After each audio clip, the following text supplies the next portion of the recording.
what I'm about to do. But I am chasing a transmission problem. Slippage in second gear. There's no second gear clutch pack.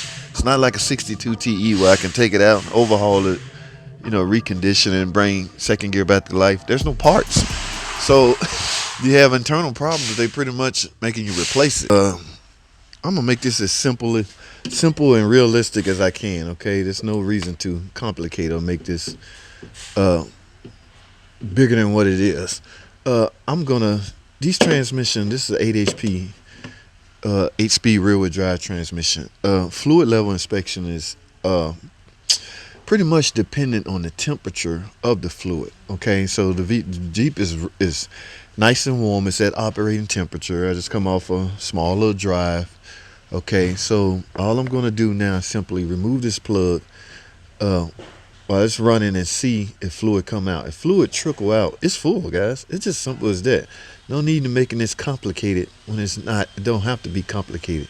A lot of people pull out numbers and this, that, and the other. You can look at that. So this is basically full.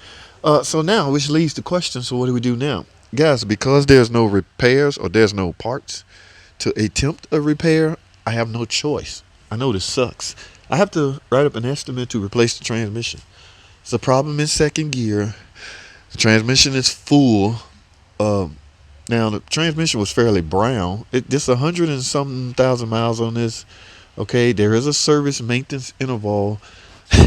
Once you out of warranty, word on the street that it's feel for life. But once you're out of warranty, I suggest you service it to try to prolong the life of it. Okay, I mean, servicing is no different than any other transmission. You take the pan off, let all the old fluid out, or most of it. Because the transmission filter is integrated into the pan, all you need is a pan and some fluid. I highly suggest you guys service your 8 HP transmissions. Okay, that feel for life is basically don't touch it while it's under warranty. Okay, I don't want to get into that, but I suggest you service your transmissions. I don't know, between 90 and 100K. Your warranty likely expires 70. Okay, the transmission is built sturdy enough and can go without overheating and damage long to past 100. But like with any other fluid, it's gonna break down. So I suggest you get all the old fluid out and go back in with new. So that's all I have on this, guys. I have to write up a transmission unit simply because there is no parts to repair it. I got a problem in second gear. I have no second gear parts. You got one to everybody? I have no idea. Yeah, I'm waiting on one. Okay. Oh, the one. I got to lock this one over. I get that. There you have it, guys. This is what they end up getting me. The guy insurance company, they wouldn't pay for a new one. And quite frankly, I don't blame him. And quite frankly, it's not much of a risk, guys. Okay, so not much of a risk at all. Just who knows? That's just one out of a. We hardly having any problems out of these. All right, so to grab a used one, and this okay, this come out of Durango. I'm working on a Grand Cherokee. Transmission is the same. Okay, so let me see. Yeah, 3.6. It had a 3.6, so bell housing and everything is gonna bolt. It should work fine, guys. There's no real big risk. It's just a used transmission. If it didn't have any problems, it's not going to have any problems.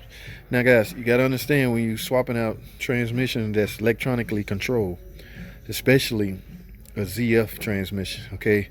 This module, this TCM module, transmission control module, is built inside the transmission, okay? So it's not one of those plug and play. You can't just swap this out, expect to crank the car up and go. Okay, yeah, here's the electrical connector. Yeah, okay, it's not damaged.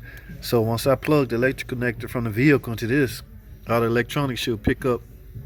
Here's my drain and refill plugs. Only one entry port to this transmission. So technically you can't even contaminate this transmission. There's only one entry port, except for the coolers. Now this didn't have. I've seen some of these vehicles, heavy duty version, have a built-on cooler on the side, but it's just straight cooler lines going out to a cooler, which in that case is the condenser. Okay, so I have my hands cut out for me. This is not a big job at all. It's not 4-wheel drive, so that means no transfer case. Thank goodness, because I hate dealing with transfer cases. Transfer the drive shaft to this, bolt everything up, and we should be on our way, guys. All right, let me go bring this in. Stay tuned, man. Let's get it, man. We got work to do.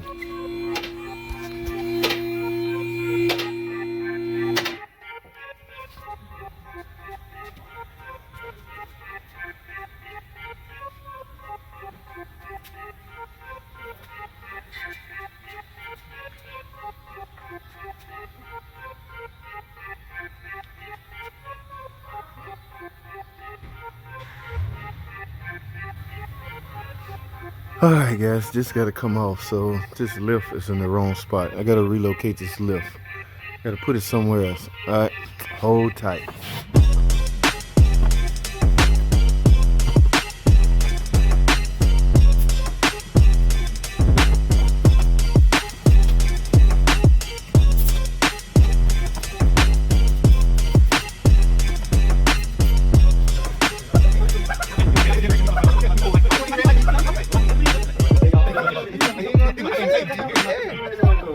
Y'all, keep this in mind. This is a Master Tech certified 30 years.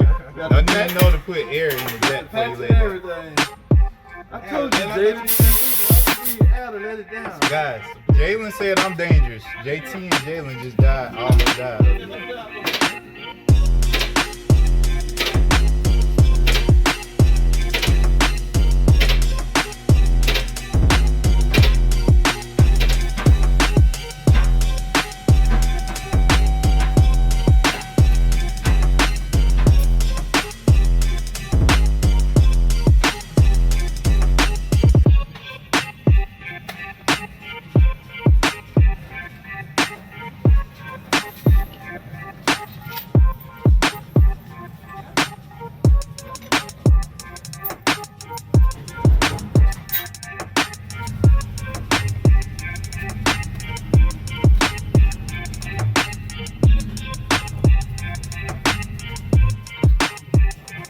Alrighty, guys, TDC test drive chat. Let's go. Oh no, no crank. Oh my goodness, guys, I just got done flashing this car. What in the hell is going on?